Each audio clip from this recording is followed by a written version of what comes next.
1626 Médias. Apprendre, Transmettre. et construire. Bonjour à toutes et à tous, on se retrouve pour une nouvelle interview sur 1626 Médias. Je suis Julien Florentin, je suis un jeune accompagné de la mission locale de Saint-Lô et aujourd'hui j'ai le plaisir d'avoir avec nous un membre de la police nationale. Bonjour à vous. Oui, bonjour Julien. Comment allez-vous ? Ça va très bien et vous-même? Très bien, merci beaucoup. Je vais vous poser quelques séries de questions en ce qui concerne votre métier. Est-ce que vous êtes prêts ?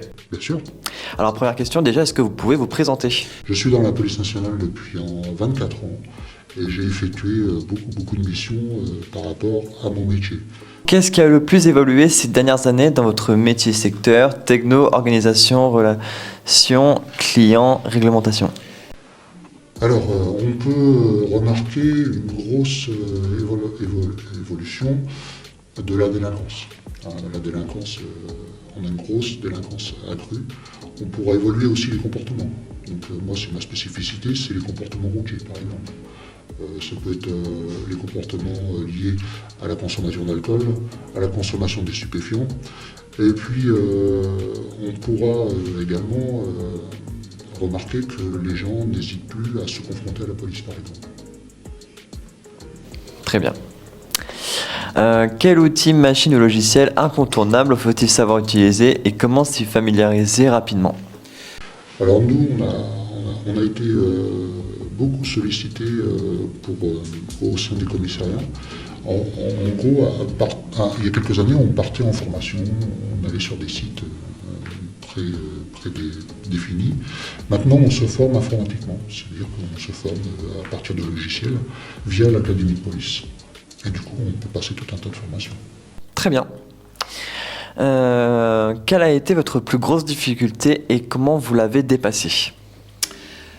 Alors dans ce métier, les difficultés, on va dire les inconvénients de ce métier, eh bien ça va être les variations horaires.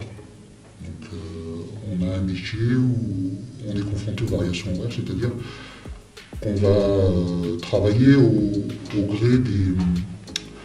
Par exemple, s'il y a une manifestation qui est prévue, on va faire un dépassement d'horaire, on va faire si je suis d'après-midi par exemple, on va dire bah tiens ouais, mon chef il va dire tu prends à 10h, tu prends à 8h.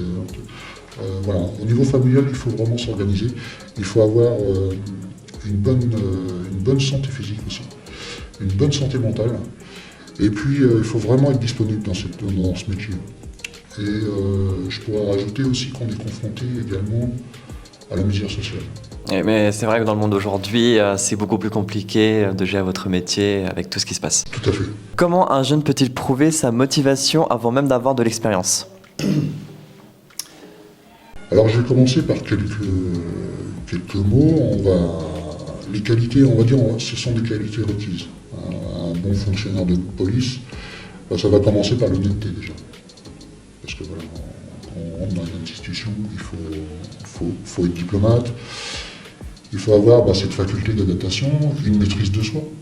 Parce que comme on en parlait juste auparavant, vous arrivez sur des violences par exemple, vous arrivez sur des violences, et il va falloir tout de suite calmer la situation.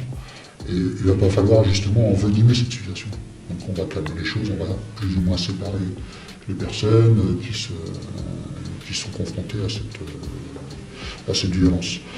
On peut également, des qualités requises également, c'est le discernement, la disponibilité, le courage, parce que pour être policier, au jour d'aujourd'hui, il faut être courageux. On en parlait tout à l'heure par rapport au changement d'horaire, etc. Donc il va falloir.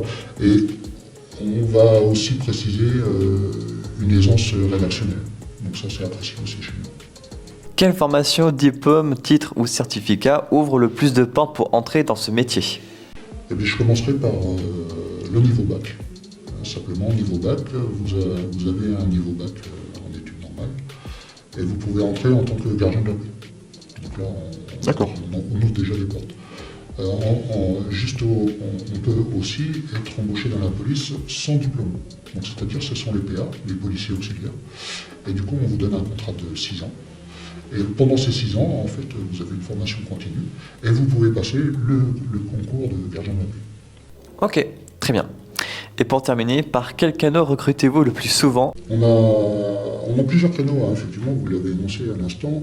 Oui, c'est les forums, comme aujourd'hui. Donc on va toucher personne. Et puis il faut que ça fasse son chemin quand même. Alors souvent ce sont des personnes aussi qui ont peut-être de la famille, des proches, etc. dans la police, ou que ce soit une institution du ministère de l'Intérieur. Et puis ce sont aussi via les médias comme vous. Très bien. Eh bien, écoutez, monsieur, c'est tout pour moi. Merci beaucoup d'avoir Je vous en répondu prie. à nos questions. C'était très intéressant et c'est un Merci métier beaucoup. qui n'est pas évident, mais en tout cas, on vous souhaite le meilleur pour la suite. Merci. Et merci à vous d'avoir regardé cette interview. C'était Julien Florentin. À bientôt sur C26 Média.